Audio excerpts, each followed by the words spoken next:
Buenos días, estudiantes del primero medio A. Les doy la bienvenida a este nuevo módulo en donde vamos a caracterizar el ciclo económico en Chile a finales del siglo XIX a través de mapa didáctico para trabajar la creatividad. El último periodo de la historia que alcanzamos a revisar es el periodo de los liberales, ¿cierto? Posterior a los gobiernos conservadores, el bando liberal tuvo su turno y ejerció muchos cambios, entre ellos las leyes laicas, la liberalización de la economía, etcétera. Sin embargo, hoy día nos vamos a concentrar en el ciclo económico en Chile a finales del siglo XIX. Y para eso vamos a tener que conocer cómo era la economía de nuestro país. Importante es no olvidar y recordar este mapa que vimos en módulos anteriores, que Chile se basaba en el liberalismo económico. Eso significaba que, por ejemplo, buscaba el máximo beneficio personal de la gente, buscaba que el individuo tuviese la libertad de invertir y acumular capital sin que nadie lo regulase. De hecho, ellos decían que el Estado no debía influir en esta acumulación. Por eso decían laissez-faire, laissez-passer. Dejar hacer, dejar pasar. El Estado no puede involucrarse en asuntos económicos.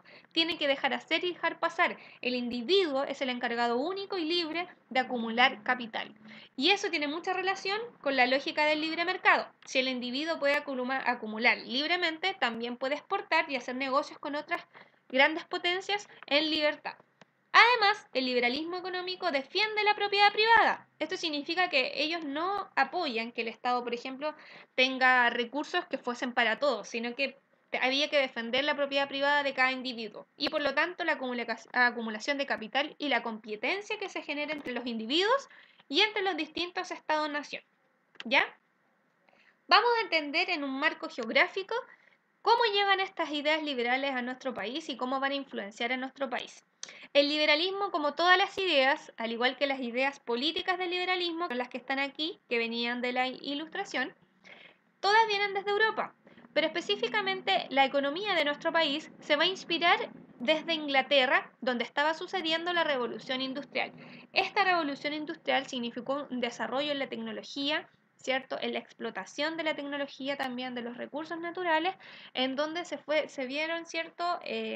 Lógicas de acumulación de capital, se crearon las máquinas, las fábricas, etcétera. Fue toda una revolución que llevó al mundo, ¿cierto?, a ser cada vez más moderno. ¿En qué sentido? En que ahora había tecnología, se crea el ferrocarril, se pueden llevar materias primas a otros lugares, se acumula capital, nacen las fábricas, los empresarios de las fábricas se hacen muy ricos y a la vez se empobrece el sector obrero. Todas esas lógicas van a viajar tucu, tucu, tucu, tu, hasta Chile. ¿Y cómo se va a ver reflejado? Así. La economía chilena, entonces, durante mucho tiempo, dependió de las necesidades de países como Inglaterra que estaban viviendo la revolución industrial durante el siglo XIX. Aquí vemos, vamos a imaginar que estos obreros son obreros ingleses y que dicen, por aquí hay muchas necesidades, ¿ya? Así es, necesitamos materias primas. ¿Qué son las materias primas, chiquillos? Son los recursos naturales. Ya vamos a ver cuáles. Inglaterra tenía la mano de obra, tenía obreros, tenía tecnología, tenía máquinas para poder transformar, por ejemplo, un lote de cobre en cables, por ejemplo, ¿ya? Pero no tenía de dónde sacar el material primario. No tenía cobre, no tenía oro, no tenía carbón, por lo tanto, ¿qué tenía que hacer? Como tenía tantas necesidades, va a pensar en esta lógica del capitalismo. Quieren acumular capital, para eso necesitan materias primas, si no, no van a tener ganancias, por lo tanto necesitan establecerse en el crecimiento hacia afuera. Y Chile estaba en la misma lógica, era un país cada vez más capitalista y que buscaba un crecimiento hacia afuera. Por lo tanto, Chile va a responder a esta necesidad de las grandes potencias, como en este caso Inglaterra, y va a exportar materias primas. ¿Como cuáles? Chile exportó a países como Inglaterra materias como carbón, como cobre, como plata y sobre todo, y no menos importante, el salitre. ¿Ya? Aquí sale la bandera de Chile diciendo, por aquí caserito. Nosotros teníamos las materias primas, solamente había que responder al capitalismo para poder crecer hacia afuera. Eso se va a hacer a través de la exportación. Miremos entonces. Ustedes se preguntarán, bueno, entonces a partir de eso, ¿se benefició la economía de Chile? Sí.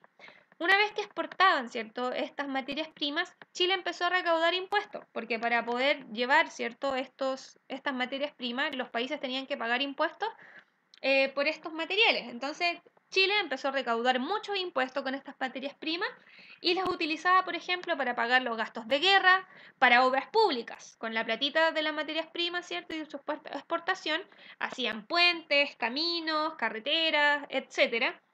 Materiales también y en educación. Por ejemplo, profesora, ¿se acuerda que vimos que durante los conservadores se había fundado la Universidad de Chile?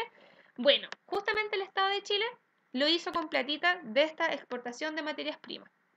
Todo eso lo invirtió, por ejemplo, en crear universidades, etc.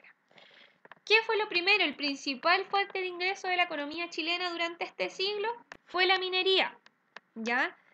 Aquí vemos el típico carrito de carbón, ¿cierto? Que mueve, ¿cierto?, esta materia prima dentro de las minas. Es lo más importante y hasta el día de hoy Chile, ¿cierto?, tiene su factor de fuente de ingreso principal, la minería.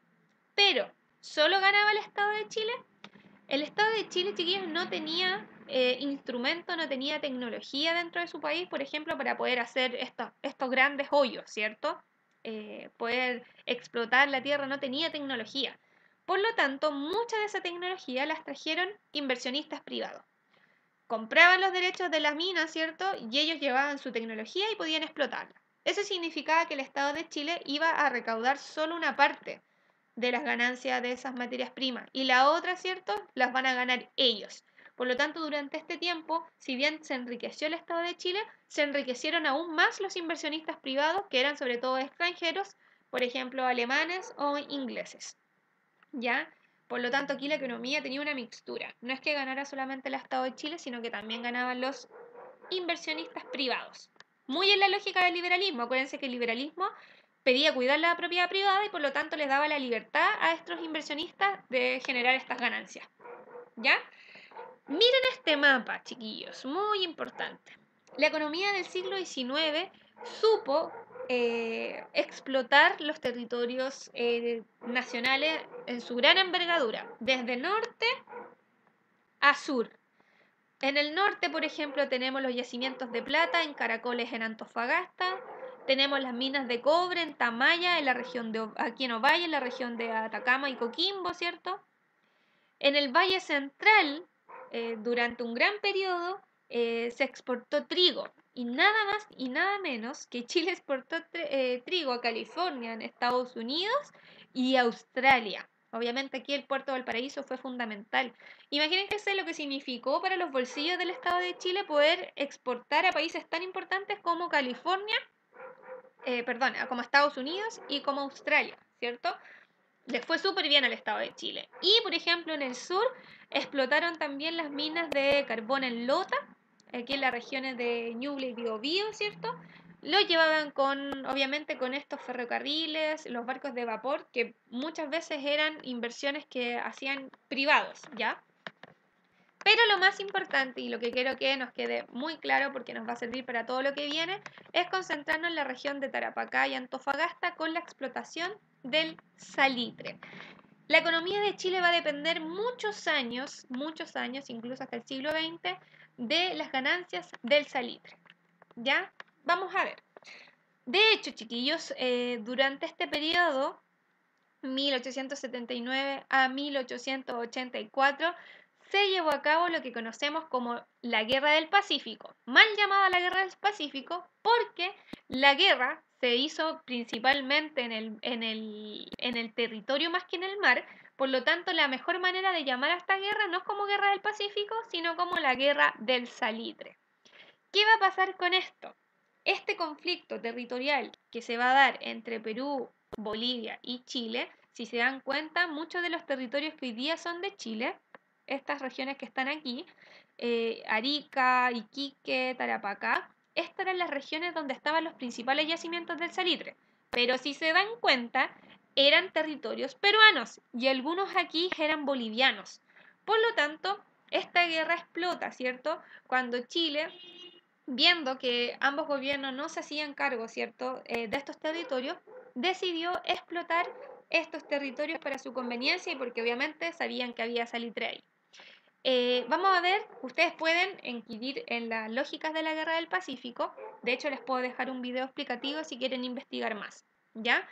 Las consecuencias de esta guerra, que venían del salitre, ¿cierto? Fueron, ya ven, consecuencias territoriales.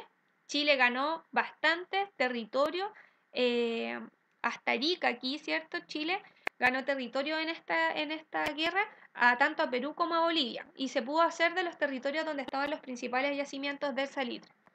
Las consecuencias económicas fue entonces la anexión de Tarapacá, que está aquí, la región de Arica, y Antofagasta.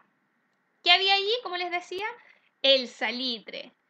Entonces ahora, una vez que Chile pudo ganar después de esta guerra, el territorio tiene el monopolio del salitre. O sea, ¿qué significa un monopolio? Cuando una potencia, ¿cierto? O un país, o una persona, o un empresario, en este caso es un país, tiene las ganancias absolutas y únicas de algún negocio. En este caso, Chile se hizo de todos los derechos del salitre, por lo tanto, todas las ganancias del salitre eran para Chile, no tenía que compartirlas con nadie.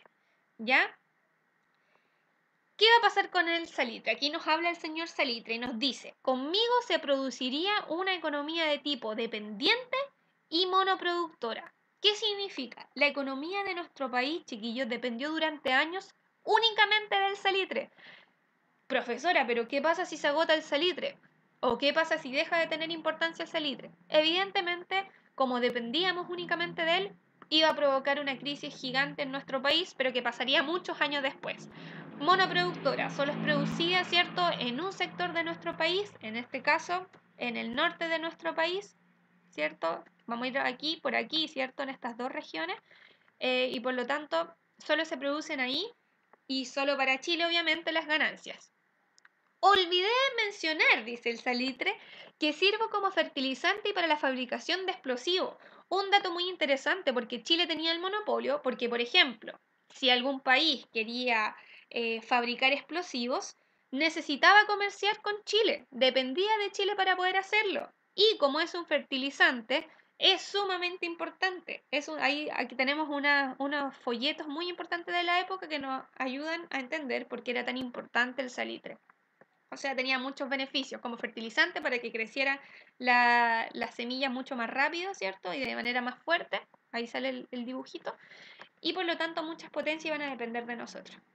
¿El salitre era para Chile? Bueno, malas noticias.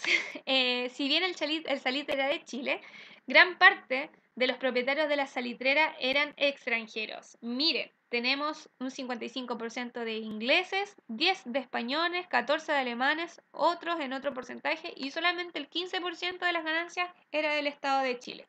Interesante. Antes de la guerra del Pacífico del Salitre, el gobierno peruano había expropiado las oficinas salitreras de Tarapacá, que eran propiedad extranjera, y pagó con certificado a los dueños concluida la guerra. El gobierno chileno devolvió a sus dueños los tenedores de bono, la propiedad sobre la salitera. Por lo tanto, el salitre en el fondo no era de Chile, sino que era de los extranjeros. Entonces dice ahí el Estado de Chile con una cara de pena, ¿y yo qué gano? Dice John Thomas North. Hola, yo soy Thomas North, se lo presento. Y me dicen el rey de salitre.